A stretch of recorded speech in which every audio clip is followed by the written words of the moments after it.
सुर समूह विनती करी पहुँचे निज निज धाम। जग निवास प्रभु प्रकटे अखिल लोक विश्राम। भये प्रगट कृपाला दीन दयाला कौसल्या हितकारी। हर्षित महतारी मुनि मनहारी अद्भुत रूप विचारी। लोचन अभिरामा तनु घन श्यामा निज आयुध भुजचारी। भूषण वनमाला नयन विशाला शोभा सिंधु खरारी। जय श्री राम। आप सभी को विजयदशमी की ढेर सारी शुभकामनाएं। बुराई पर अच्छाई की जीत और असत्य पर सत्य की जीत का उत्सव होता है विजयादशमी का उत्सव।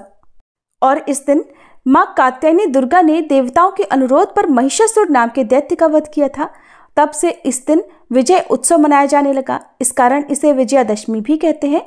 विजया माता का ही एक नाम है और ये पर्व प्रभु श्री राम के काल में भी मनाया जाता था और भगवान श्री कृष्ण के काल में भी। माता द्वारा महिषासुर का वध करने के बाद से ही असत्य पर सत्य की जीत का पर्व विजयादशमी मनाया जाने लगा। श्री वाल्मीकि रामायण के अनुसार भगवान श्री राम ने ऋषिमुख पर्वत पर आश्विन प्रतिपदा से नवमी तक आदि शक्ति की उपासना की थी। इसके बाद भगवान श्री राम इसी दिन किष्किंधा से लंका के लिए रवाना हुए थे। ये भी माना जाता है कि रावण वध के कारण ही दशहरे का पर्व मनाया जाता है। भगवान श्री राम ने दशमी तिथि को ही रावण का वध किया था। श्री राम ने रावण का वध करने से पहले नीलकंठ पक्षी को देखा था और नीलकंठ पक्षी को शिव जी का रूप माना जाता है। इसलिए दशहरे के दिन नीलकंठ पक्षी को देखना बहुत ही शुभ होता है। ये भी कहा जाता है कि इसी दिन पांडवों को वनवास हुआ था और वे वनवास के लिए प्रस्थान कर गए थे। इसी दिन अज्ञातवास समाप्त होते ही पांडवों ने शक्ति पूजन कर शमी के वृक्ष में रखे हुए अपने शस्त्र पुनः अपने हाथों में लिए और विराट की गौएं चुराने वाली कौरव सेना पर आक्रमण करके विजय प्राप्त की थी। इस दिन पांडवों ने कौरवों पर भी विजय प्राप्त की थी। ये भी कहा जाता है कि इसी दिन भगवान शिव की पत्नी देवी सती अपने पिता दक्ष के यज्ञ की अग्नि में समा गई थी। माना जाता है कि दशहरे के दिन ही कुबेर देव ने राजा रघु को स्वर्ण मुद्रा देते हुए शमी की पत्तियों को सोने का बना दिया था। तभी से शमी को सोना देने वाला पेड़ माना जाता है। ये भी कहा जाता है कि एक ब्राह्मण ने एक राजा से दक्षिणा में 1 लाख स्वर्ण मुद्राएं मांग ली थी। तो चिंतित राजा ने 1 दिन का समय मांगा। राजा को स्वप्न में भगवान ने दर्शन देकर कहा कि तुम शमी के पत्ते लेकर आओ, मैं उसे स्वर्ण मुद्रा में बदल दूंगा। ये स्वप्न देखने के बाद राजा की नींद खुल गई और उसने उठकर शमी के पत्ते लाने के लिए अपने सेवकों को साथ लिया और फिर सुबह तक शमी के बहुत सारे पत्ते एकत्रित कर लिए। तभी दिव्य चमत्कार हुआ और सारे के सारे शमी के पत्ते स्वर्ण में बदल गए। तभी से इस दिन शमी के पेड़ की पूजा का प्रचलन भी आरंभ हो गया। विजयदशमी के दिन मुख्य रूप से रावण के पुतले का दहन किया जाता है। आखिरकार रावण में ऐसा क्या था जो हर साल उसका पुतला दहन करके दशहरा मनाया जाता है? रावण का जीवन रहस्यों से भरा हुआ था। एक तरफ तो उसके परम शिव भक्त होने की बात कही जाती है और उसे प्रकांड विद्वान ब्राह्मण माना जाता है। दूसरी तरफ हर साल दशहरे पर उसका पुतला फूंका जाता है। आखिर रावण का चरित्र एक विद्वान ब्राह्मण होने के बाद भी इतना दूषित कैसे हो गया कि लोग उसे घृणा भरी नजरों से देखते हैं और हर साल उसका पुतला जलाकर दशहरे का त्योहार मनाते हैं? तो प्रिय श्रोताओं, आज विजयदशमी के शुभ अवसर पर आप इस कथा को भी सुनेंगे। उससे पहले सुनिए भगवान श्री राम और एक बुढ़िया की कहानी। जब भगवान श्री राम ने एक बुढ़िया पर कृपा करी तब कैसे उनका जीवन बदल गया, ये आज की सुंदर कहानी के माध्यम से आप जानेंगे। इसलिए आप सभी से अनुरोध है, आज की इन कथाओं को आप पूरा सुनकर कमेंट बॉक्स में जय श्री राम लिखकर अगर कथाएं अच्छी लगे तो वीडियो को लाइक जरूर कीजिएगा। प्राचीन कथा के अनुसार भगवान श्री राम, माता सीता और भगवान लक्ष्मण जी वनवास को जा रहे थे। उस समय भगवान श्री राम ने थोड़ी देर विश्राम करने का निश्चय किया। तब जहाँ पर भगवान विश्राम कर रहे थे वहीं पास में ही एक बुढ़िया रहती थी। भगवान श्री राम, लक्ष्मण जी और सीता माता जी उस बुढ़िया के घर गए। उस समय बुढ़िया सूत काट रही थी।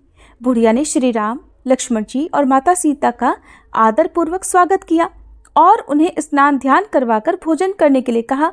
तो भगवान श्री राम कहने लगे कि माता, मेरा हंस भी तो बहुत भूखा है, इसके लिए पहले मोती ला दो, बाद में मैं भोजन करूंगा। ये सुनकर बुढ़िया तो बहुत परेशान हो गई, लेकिन बुढ़िया अपने घर आए हुए मेहमानों का निरादर नहीं करना चाहती थी।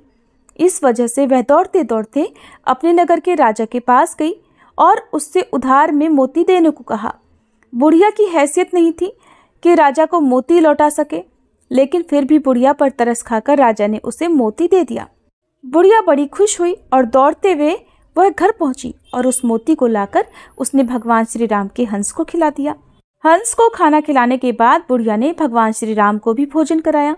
भोजन करने के बाद भगवान श्री राम जाते समय बुढ़िया के आंगन में एक मोती का पेड़ लगा गए। जब पेड़ बड़ा हो गया तो उसमें बहुत सारे मोती लगने लगे, लेकिन बुढ़िया को तो इन मोतियों के बारे में कुछ भी नहीं पता था।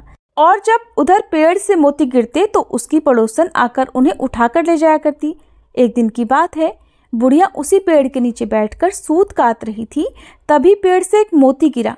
बुढ़िया ने तुरंत वह मोती उठा लिया और उसे राजा के पास ले गई। बुढ़िया के पास इतने सारे मोती देखकर राजा को हैरानी हुई। राजा ने बुढ़िया से पूछा कि तुम्हारे पास इतने मोती कहाँ से आए? तब बुढ़िया ने अपने राजा को बताया कि उसके आंगन में एक मोती का पेड़ है। यह सुनकर राजा ने तुरंत उस पेड़ को अपने आंगन में लगवा दिया। लेकिन भगवान श्री राम की कृपा से राजा के आंगन में लगे हुए मोती के पेड़ में मोती के बजाय अब कांटे लगने लगे और एक दिन उसी पेड़ का एक कांटा रानी के पैर में चुभ गया। रानी के पैर में कांटा चुभने के बाद उन्हें बहुत पीड़ा हुई। वह चिल्लाते चिल्लाते राजा के पास गई। ये देखकर राजा ने उस पेड़ को फिर से बुढ़िया के आंगन में लगवा दिया। भगवान श्री राम की कृपा से पेड़ में फिर से मोती लगने लगे। अब जब जब पेड़ से मोती गिरते तो बुढ़िया उन्हें उठाकर प्रभु के प्रसाद के रूप में सभी को बांट दिया करती थी। तो प्रिय श्रोताओं, इस तरह से भगवान श्री राम ने उस बुढ़िया पर कृपा की। इस कहानी को कहते सुनते और हुंकारा भरने वाले सभी भक्तों पर हे प्रभु, आप वैसे ही कृपा करना जैसे आपने उस बुढ़िया माई पर करी। प्रेम से बोलिए मर्यादा पुरुषोत्तम भगवान श्री राम की जय, बूढ़ी माई की जय। श्री वाल्मीकि रामायण में बताया गया है कि रावण पुलत्स मुनि के पुत्र महर्षि विश्रवा और राक्षसी कैकसी का पुत्र था। रावण के जन्म की कहानी आरंभ होती है समुद्र मंथन से। समुद्र मंथन से निकले अमृत को पीकर जब देवतागण राक्षस गणों से अधिक शक्तिशाली हो गए और हर युद्ध में उन्हें पराजित करने लगे, तो राक्षसों को चिंता होने लगी कि इस तरह तो उनके समूचे कुल का नाश हो जाएगा और राक्षसों के साम्राज्य का अंत हो जाएगा। तब सर्वसम्मति से राक्षसों के बीच में इस बात पर सहमति बनी कि राक्षसों की पुत्री ऐसे शक्तिशाली पुरुष को जन्म दे जो ब्राह्मण भी हो और राक्षसों के कहने पर देवताओं के साथ युद्ध करके उन्हें हरा भी सके।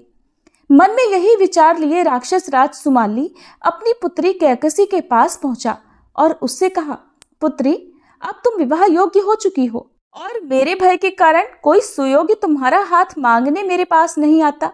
इसलिए मैं चाहता हूँ कि तुम राक्षस वंश के कल्याण के लिए महापराक्रमी ऋषि विश्रवा से विवाह करो और एक तेजस्वी और पराक्रमी बालक को जन्म दो। कैकसी ने अपने कर्तव्य का पालन किया। अपने पिता से आज्ञा लेकर वह ऋषि विश्रवा से मिलने के लिए पाताल लोक से पृथ्वी लोक को निकल पड़ी। पृथ्वी लोक तक पहुंचते पहुंचते कैकसी को काफी समय लग गया और इसी कारण वह शाम को जब दोनों वक्त मिले ऋषि विश्रवा के आश्रम पर पहुंची। यहाँ आकर कैकसी ने ऋषि विश्रवा को चरण स्पर्श किया और फिर अपने मन की इच्छा उन्हें बताई। कैकसी की बातों को सुनकर ऋषि विश्रवा उससे विवाह करने को तैयार हो गए, लेकिन साथ ही उन्होंने कैकसी से ये बात भी कही कि तुम शाम की बेला में मेरे पास आई हो, इसलिए मेरे पुत्र क्रूर और बुरे कर्म करने वाले होंगे और उनकी शक्ल भी राक्षसों जैसी होगी, लेकिन मेरा तीसरा पुत्र मेरी तरह धर्मात्मा होगा। और फिर इस तरह ऋषि विश्रवा और कैकसी ने रावण, कुंभकर्ण, पुत्री शूर्पणखा को जन्म दिया। सबसे आखिर में और तीसरे पुत्र के रूप में धर्मात्मा विभीषण का जन्म हुआ। लंका का राजा रावण अत्यंत शक्तिशाली और विद्वान था। उसे शिवभक्त, वेदों का ज्ञाता और महान योद्धा भी माना जाता था, लेकिन वह अत्यधिक अहंकारी और दुराचारी हो गया था। उसकी बहन शूर्पणखा का अपमान श्री राम और लक्ष्मण जी ने किया था, जिसके बाद बदला लेने के उद्देश्य से रावण ने छल पूर्वक भगवान श्री राम की पत्नी सीता जी का अपहरण कर लिया और उन्हें वह लंका में ले आया। सीता जी को रावण ने अपने महल के बगीचे अशोक वाटिका में रखा, जहां वह उन्हें बार बार अपनी पत्नी बनने के लिए कहता था, लेकिन सीता जी ने इस प्रस्ताव को ठुकरा दिया और केवल श्री राम की प्रतीक्षा की।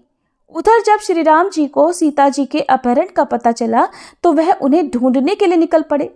रास्ते में उन्हें हनुमान जी और सुग्रीव जी जैसे मित्र मिले, जिनकी सहायता से श्री राम ने वानर सेना का निर्माण किया। हनुमान जी ने लंका जाकर सीता जी का पता लगाया और फिर श्री राम और उनकी वानर सेना समुद्र पार करके लंका की ओर बढ़ी।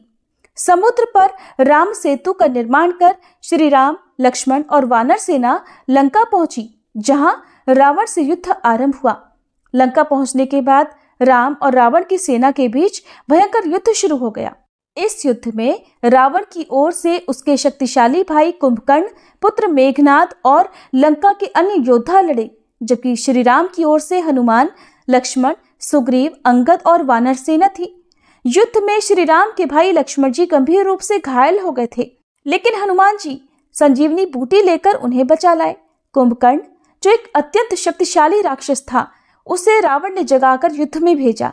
वह अपनी विशालकाय काया से युद्ध के मैदान में आतंक मचाने लगा, लेकिन आखिरकार वह भी श्री राम के हाथों मारा गया। इसके बाद रावण का पुत्र मेघनाद, जो अत्यधिक मायावी था और देवताओं को भी हराने की सामर्थ्य रखता था, वह युद्ध में उतरा। मेघनाद ने अपनी मायावी शक्तियों से लक्ष्मण को गंभीर रूप से घायल कर दिया, लेकिन लक्ष्मण अंततः उसकी छलपूर्ण चालों को विफल कर उसे मार गिराते हैं। जब रावण के सभी योद्धा मारे गए, तब वह स्वयं युद्ध के लिए मैदान में उतरा। रावण के पास अद्वितीय शक्तियां थी। उसके 10 सिर और 20 भुजाएं उसे अजेय बनाते थे। श्री राम और रावण के बीच भयंकर युद्ध आरंभ हुआ। रावण बार बार अपनी शक्तियों का प्रयोग करता, लेकिन भगवान राम उसके हर प्रहार को विफल कर देते। रावण के पास अमरत्व का वरदान था, जिसके कारण उसे मार पाना आसान नहीं था। तब रावण का छोटा भाई विभीषण, जो धर्म के मार्ग पर चलते थे, उन्होंने श्री राम की सहायता की। विभीषण ने श्री राम को बताया कि रावण को केवल उसकी नाभि में स्थित अमृत कुंड को नष्ट करके ही मारा जा सकता है। ये सुनकर भगवान श्री राम ने अपनी अमोघ शक्ति ब्रह्मास्त्र का प्रयोग किया और रावण की नाभि पर प्रहार किया, जिससे उसका अमृत कुंड नष्ट हो गया और इस प्रकार रावण मृत्यु को प्राप्त हुआ। रावण के मरते ही युद्ध समाप्त हो गया और लंका पर श्री राम की विजय हुई। तब राम ने रावण का विधिवत अंतिम संस्कार करवाया, जिससे ये संदेश दिया कि बुराई पर जीत के बाद भी पराजित का सम्मान करना चाहिए। इसके बाद श्री राम ने सीता जी को बंधन मुक्त कराया और फिर विभीषण को लंका का राजा बनाया। रावण का अंत बुराई, अधर्म, अहंकार और अत्याचार के नाश का प्रतीक बन गया। और रावण का वध हमें ये सिखाता है कि चाहे व्यक्ति कितना भी शक्तिशाली, ज्ञानी या विद्वान हो, अगर वह अपने अहंकार और अधर्म के कारण गलत मार्ग पर चलता है, तो अंततः उसका पतन निश्चित है। श्री राम ने रावण का वध करके ये संदेश दिया कि सत्य और धर्म की हमेशा जीत होती है। ये कहानी हमें जीवन में नैतिकता, धर्म और कर्तव्य पालन की शिक्षा देती है। रावण का वध बुराई पर अच्छाई की विजय का प्रतीक बन गया और इसी कारण से हर वर्ष दशहरे के दिन रावण के पुतले का दहन कर इस दिन को विजयादशमी के रूप में मनाया जाने लगा। ये थी रावण वध की कथा। प्रिय श्रोताओं, अब आपको सुनाते हैं एक ऐसी सुंदर कथा जिसे सुनने के बाद आप भी भाव विभोर हुए बिना नहीं रह पाएंगे, क्योंकि ये कथा तब की है जब भगवान श्री राम का जन्म हुआ था। नन्हे से सुकुमार, कोमल से श्री राम थे और जब कैलाश पर्वत पर विराजमान भगवान शंकर को उनके अवतरण की बात पता चली, तब वे भगवान श्री राम के स्वाल रूप के दर्शन करने के लिए अत्यंत उत्सुक, अत्यंत लालयित हो उठे। किस प्रकार से भगवान शिव भगवान श्री राम के दर्शन करने के लिए पहुंचे, इस अद्भुत कथा के माध्यम से अब आप सभी जानिए। एक बार भगवान शिव देवी पार्वती के साथ कैलाश पर्वत पर बैठे हुए थे और वार्तालाप कर रहे थे। बीच वार्तालाप में ही भगवान शिव ने माता पार्वती को अपनी एक चोरी के बारे में बताया, जिसमें वह एक मदारी का रूप धरकर काक भुषुंडी जी को जंबूरा बनाकर रामलला के दर्शन करने के लिए दशरथ जी के महल अयोध्या गए थे, परंतु असफल रहे। ऐसा इसलिए क्योंकि राम जी के जन्मोत्सव के बाद अयोध्या नगरी में हर कोई भगवान राम के एक बार दर्शन करना चाहता था। रामलला के दर्शन करने के लिए अयोध्या नगरी में राजा दशरथ के महल में इतनी भीड़ थी कि पांव को पांव नहीं सूझता था। सब लोग एक दूसरे के ऊपर गिरे पड़े जा रहे थे, कोशिश कर रहे थे कि किसी तरह से भी एक बार बस रामलला के दर्शन कर लें। भगवान शिव ने भी दर्शन करने का प्रयास किया और वे एक मदारी का रूप धरकर पहुंच गए दर्शन करने। तब भगवान शिव कहते हैं कि उस समय तो मैं दर्शन करने में असफल रहा, लेकिन मैं भी हार मारने वाला नहीं था। उसके बाद मैं एक ज्योतिषी का रूप धरकर रामलला के दर्शन करने का सौभाग्य प्राप्त कर सका। भगवान शिव ने रामलला के दर्शन तो कर लिए, लेकिन इस विषय में उन्होंने कैलाश पर्वत पर विराजमान देवी पार्वती को कुछ भी नहीं बताया था। वे उन्हें बिना बताए ही चुपके से राम जी के दर्शन करने पहुंच गए थे। इसी विषय में भगवान शिव देवी पार्वती से बता रहे हैं कि एक बार की बात है, भगवान शिव और माता पार्वती कैलाश पर्वत पर बैठे हरिनाम संकीर्तन कर रहे थे। उसी समय भगवान शिव ने माता पार्वती से कहा, देवी आज मैं आपको अपनी एक चोरी के बारे में बताना चाहता हूँ। ये सुनकर पार्वती जी को बड़ा अजीब लगा और फिर वह बोल पड़ी कि आपने चोरी की? परंतु प्रभु, आपको चोरी करने की क्या आवश्यकता पड़ गई? आपको तो जो कुछ चाहिए वो आप अपने आप ही ले सकते हैं।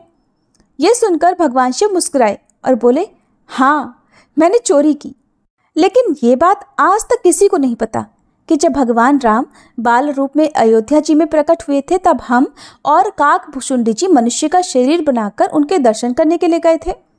भगवान शिव ने मदारी का वेश बनाया और काकभुशुंडी जी बन गए जमूरे। दोनों अपना खेल दिखाते हुए राजा दशरथ जी के महल में पहुंचे। उस समय रामलला पालने में बड़े आनंद के साथ सो रहे थे। शिव जी के डमरू की आवाज सुनकर उनकी निद्रा टूटी और वह शिव जी की समस्त लीलाओं को समझ गए। तब भगवान राम ने भगवान शिव से विनोद करने के लिए डमरू का शोर सुनकर जोर जोर से रोना शुरू कर दिया, जिसे देखकर कौशल्या जी ने सिपाहियों से कहकर मदारी जंबूरे के रूप में आए शिव जी और काकभुशुंडी जी को महल से दूर भगा दिया। रात का समय हो गया था। वे दोनों अब तक रामलला के दर्शन करने के लिए प्रतीक्षा कर रहे थे। अब तो दोनों सरयू जी के घाट पर आ गए। तब काकभुशुंडी जी ने भगवान शिव से आगे की योजना पूछी। काकभुशुंडी जी ने पूछा, महादेव कहिए, अब की बार तो हम असफल हो गए, अब किस तरह से हमें रामलला के दर्शन करने होंगे? अब आगे का उपाय बताइए कि आगे हमें क्या करना है। तो भगवान शिव ने कहा कि अब कल का कल देखेंगे। अगला दिन हुआ। सारी रात दोनों ने सरयू नदी के तट पर ऐसे ही जागते बिता दी। अगला दिन हुआ तो भगवान शिव ने एक ज्योतिषी का रूप बनाया और काकभुशुंडी जी बन गए उनके चेले। अब वे दोबारा दशरथ जी के महल में पहुंचे और लोगों को उनका भविष्य बताने लगे। अभी वे सब महल के बाहर ही खड़े हुए हैं और लोगों को बुला बुलाकर उनका भविष्य बता रहे हैं। तब शिव जी ने महल की एक दासी को अपने बच्चे के साथ वहां से जाते देखा और काकभुशुंडी जी को उसे बुलाने का इशारा किया। ज्योतिषी की तारीफ करके काकभुशुंडी जी दासी को उसके बच्चे का हाथ दिखाने के लिए शिव जी के पास ले आए। अब देखिए काकभुशुंडी जी कैसे भगवान शिव का सहयोग कर रहे हैं, कैसे उनकी बढ़ चढ़कर तारीफें कर रहे हैं कि ये कितने बड़े ज्योतिषी हैं। सब लोग आइए और अपना हाथ दिखाकर अपना भविष्य जानिए। तब काकभुशुंडी जी दासी को उसके बच्चे का हाथ दिखाने के लिए शिव जी के पास ले आए। ज्योतिषी बने शिव जी ने उस बालक का एकदम सटीक भविष्य बता दिया। बताते भी क्यों ना, भगवान शिव तो अंतर्यामी है, सब कुछ जानते हैं। और जब कोई ज्योतिषी हाथ देखकर भविष्य बताते हैं तो कुछ न कुछ दक्षिणा तो उन्हें देनी ही पड़ती है। जब दासी ने शिव जी से कहा कि बताइए आपको दक्षिणा में क्या चाहिए, तो भगवान शिव ने दक्षिणा में बस यही मांगा कि बस किसी तरह से हमें राजमहल में प्रवेश दिलवा दो। दासी राजमाता कौशल्या के पास जाकर उन ज्योतिषी की खूब तारीफें करने लगी। इतनी तारीफ की कि तारीफें सुनकर माता कौशल्या के मन में भी अपने रामलला का भविष्य पूछने की इच्छा उत्पन्न हो गई और उन्होंने ज्योतिषी को महल में अंदर आने का आदेश दे दिया। माता कौशल्या ने ज्योतिषी के चरण स्पर्श कर आरती की, फिर उन्हें स्वादिष्ट भोजन आदि कराया। इसके बाद चारों राजकुमारों राम, लक्ष्मण, भरत, शत्रुघ्न को भी ज्योतिषी रूपी शिव जी के चरण स्पर्श कराए। भगवान शिव राम जी का दर्शन पाते ही इतने प्रसन्न हुए कि उन्हें देखते ही समाधि में चले गए। एकदम मौन के मौन रह गए। जो हाथ जहां था वहीं रुका रह गया। आंखें पलक झपकाना भूल गई। और तो और भगवान शिव तो अपनी सांस रोककर खड़े ही रह गए। बहुत सारा समय ऐसे ही बीत गया। अब ये सारी स्थिति देखकर माता कौशल्या बड़ी परेशान हो गई। तब भगवान श्री राम ने अपनी लीला से सारी स्थिति को संभाला। सोचने लगे कि कहीं ऐसा ना हो माता कौशल्या को मेरे भगवान होने की बात पता चल जाए। अगर मेरी मैया को ये बात पता चल गई तब तो वो मुझे एक भगवान की तरह से ही मेरा ध्यान रखेंगी। हो सकता है मुझे मंदिर में बिठा दे और फिर मेरी आरती किया करे, मेरी पूजा पाठ किया करे। लेकिन मैंने तो इस पावन अयोध्या नगरी में अवतार ही इसलिए लिया है कि मैं माता कौशल्या की गोद में एक बालक की तरह खेल कूद कर बड़ा हो सकूं, अपनी मैया का खूब स्नेह पाऊं, खूब दुलार करवाऊं। और कहीं ऐसा ना हो जाए कि भगवान शिव की इस स्थिति से माता को मेरे वास्तविक रूप का पता चल जाए अब तो मुझे ही कुछ करना होगा, मुझे ही सारी स्थिति को संभालना होगा, नहीं तो भोले भंडारी तो इसी तरह समाधि में लीन रह जाएंगे। तब भगवान शिव ने, जो कि शिशु रूप धारी थे, जोर जोर से रोना शुरू कर दिया। ये देखकर मैया को उनकी बड़ी चिंता हुई। हाथ जोड़कर ज्योतिषी महाराज से कहने लगी, ज्योतिषी महाराज, आप जल्दी से मेरे पुत्र का हाथ देखकर उनका भविष्य बताइए। मेरा लल्ला बहुत देर से भूखा है, मुझे इसे दूध भी पिलाना है। देखो तो जरा मेरा लल्ला कितनी जोर जोर से रो रहा है। आप जल्दी से इनका हाथ देखिए और यहाँ से जाइए। माता कौशल्या की आवाज सुनकर भगवान शिव वापस अपने स्वरूप में लौटे। उनकी समाधि भंग हुई और फिर किसी तरह से ज्योतिषी बने भगवान शिव ने भगवान राम का भविष्य बताया और वहां से विदा ली। ये समस्त कथा भगवान शिव माता पार्वती को बता रहे हैं। सारी कथा सुनने के बाद माता पार्वती मुस्कुराने लगी, जिसे देखकर भगवान शिव बड़े आश्चर्यचकित हुए और वे देवी से पूछने लगे कि क्या बात है देवी, मैंने आपको बिना बताए लला के दर्शन किए, आप क्रोध करने के बजाय मुस्कुरा रही हैं, क्या कारण है आप मुस्कुरा रही हैं? तब माता पार्वती जी ने उत्तर दिया, नाथ, अगर महल की दासी ना आई होती तो क्या आप अयोध्या नगरी के उस पावन महल में प्रवेश कर पाते? देवी पार्वती की ये बात सुनकर भगवान शिव को सोच में पड़ गए। तब देवी पार्वती जी ने ही आगे उत्तर दिया कि नाथ, अगर महल की दासी नहीं आई होती तो आप उस दिन महल में प्रवेश कर ही नहीं पाते। प्रभु, क्या आपने अब तक उस दासी को नहीं पहचाना? और ऐसा कहने के साथ ही देवी पार्वती मंद मंद मुस्कुराने लगी। तब भगवान शिव ने जब उनकी ओर देखा तो वे सारा रहस्य जान गए। दरअसल भगवान शिव की रामलला के दर्शन की मनोकामना को पूर्ण करने के लिए माता पार्वती ने ही महल की दासी का रूप धरा था और वे उनसे पहले ही अयोध्या नगरी में पहुंच चुकी थी। तो ये थी आज की पावन कथा। आपको कैसी लगी कमेंट बॉक्स में जरूर बताइएगा।